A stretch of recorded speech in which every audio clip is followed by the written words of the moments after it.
Hello friends, my kitchen my રેસિપીમાં આપનું સ્વાગત છે। આજે આપણે પૌવામાંથી નવો નાસ્તો બનાવીશું।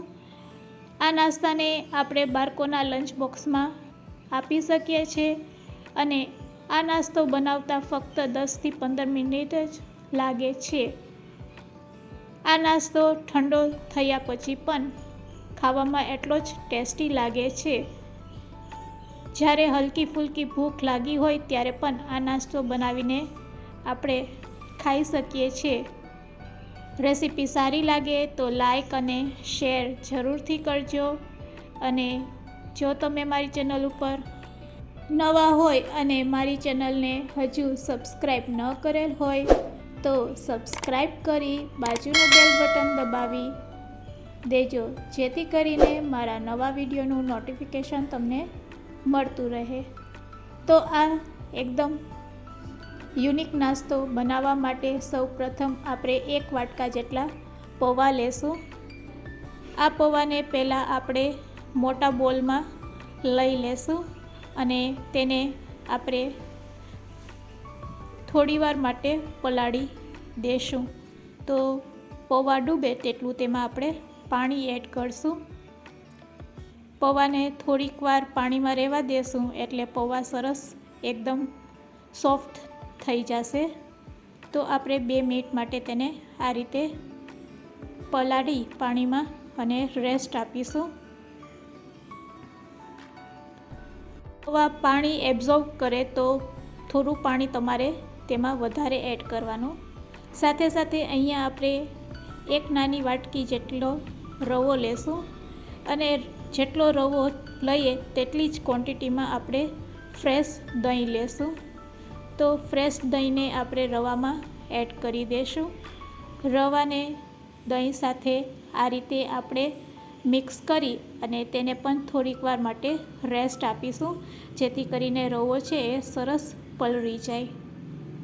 તો અહીંયા આપણા પૌવા સરસ પલળી ગયા છે, તમે જોઈ શકો છો। હવે તેને આ રીતે હાથેથી આપણે હળવા હાથેથી દબાવી લેશું અને જેટલું પણ પાણી હોય તે આ રીતે દૂર કરી લેશું। આ રીતે પાણી દૂર કર્યા પછી તેને એક મોટા વાસણમાં લઈ લેશું। તો બધા પૌવાને આ રીતે પહેલાં આપણે પાણીમાંથી કાઢી અને આ રીતે મોટા વાસણમાં એડ કરતા જશું। એકદમ હળવા હાથેથી આપણે પૌવામાંથી પાણી કાઢીશું। બસ બચેલા પૌવાને પણ તે જ રીતે આ રીતે હાથમાં વચ્ચે લઈ અને હાથેથી પ્રેસ કરતા જશું અને બધું પાણી આ રીતે દૂર કરી લેશું। રેડી કરેલા આ પૌવામાં હવે આપણે રવાને એડ કરશું। તો અહીંયા આપણો રવો પણ સરસ પલળીને રેડી છે। તેને આપણે પૌવા સાથે આ રીતે લઈ લેશું। હવે તેમાં આપણે સ્વાદ અનુસાર મીઠું નાખશું। તો મેં અત્યારે અડધી ચમચી જેટલું મીઠું નાખેલ છે। સાથે સાથે આપણે મરીનો પાવડર અડધી ચમચી એડ કરશું અને 2 ચમચી જેટલી કોથમીર એડ કરશું। તો અહીંયા કોથમીર એડ કર્યા પછી હવે તેને આપણે હાથેથી આ રીતે બધી વસ્તુને સારી રીતે મિક્સ કરી લેશું। આ રીતે હાથેથી આપણે મિક્સ કરતા જશું અને સરસ આપણે તેને આ રીતે મસળી લેશું અને એક સરસ ડો તૈયાર કરશું। તો બસ આ રીતે આપણે એક ડો તૈયાર કરવાનો છે અને આ રીતે સરસ ડો તૈયાર થઈ જાય એટલે તેમાંથી આપણે નાની નાની થેપલી બનાવીશું। સરસ લોટ જેવો આપણો ડો તૈયાર છે। હાથમાં તેલ લગાડી અને તેમાંથી આપણે નાનો લુવો લઈ અને તેને આ રીતે થેપી લેશું। તો આપણે અત્યારે પેંડા ટાઈપનો શેપ આપીશું। તો બસ આવી રીતે નાના આપણે તેમાંથી થેપલી બનાવતા જાશું. ખૂબ જ ઇઝી રીતે આ રીતે હાથમાં લઈ અને તેને વચ્ચેથી પ્રેસ કરશો એટલે સરસ પેંડા જેવો શેપ લાગશે. તો બસ આ રીતે પેંડાના શેપમાં બધા ડોમાંથી આપણે આ રીતે નાની નાની થેપલી બનાવી લેશું. તો તમે જોઈ શકો છો આ જ રીતે આપણે બધા ડોમાંથી આ રીતે થેપલી રેડી કરીશું. હવે ગેસની ફ્લેમ ચાલુ કરી અને સ્ટીમરને બોઇલ કરીશું અને તેના ઉપર કાણાવાળી આ રીતની પ્લેટ રાખી તેને તેલથી ગ્રીસ કરી રેડી કરેલા આ થેપલીને તેમાં એડ કરી દેશું. આ રીતે વ્યવસ્થિત બધી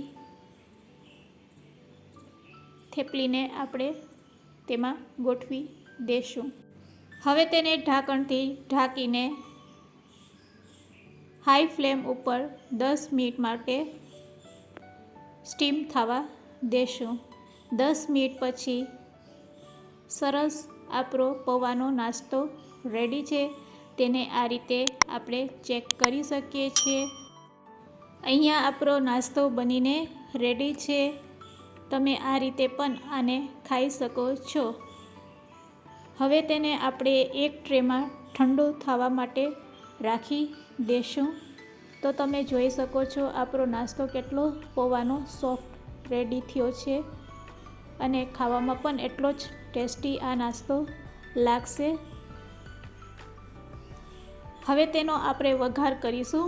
તો વઘાર કરવા માટે સૌ પ્રથમ આપણે એક કઢાઈ લેશું અને તેમાં થોડુંક તેલ એડ કરશું. આ નાસ્તો બનાવવા માટે ખૂબ જ ઓછું તેલ જોઈએ છે. તો તેલ ગરમ થાય એટલે તેમાં આપણે અડધી ચમચી રાઈ એડ કરશું. રાઈ સરસ ફૂટવા માંડે એટલે તેમાં આપણે તલ 1 ચમચી એડ કરશું. સાથે સાથે લીલા મરચાં 2 નંગ સમારેલા અને સમારેલ લીમડો એડ કરીશું અને આ સમયે આપણે ગેસની ફ્લેમને લો રાખીશું. હવે રેડી કરેલો પૌવાનો નાસ્તો છે તે તેમાં એડ કરી દેશું અને તેને તાવેથાથી આ રીતે મિક્સ કરી લેશું. આ રીતે મિક્સ કર્યા પછી હવે તેમાં આપણે મસાલા એડ કરશું. તો મસાલામાં સૌ પ્રથમ આપણે મરી એડ કરશું અડધી ચમચી.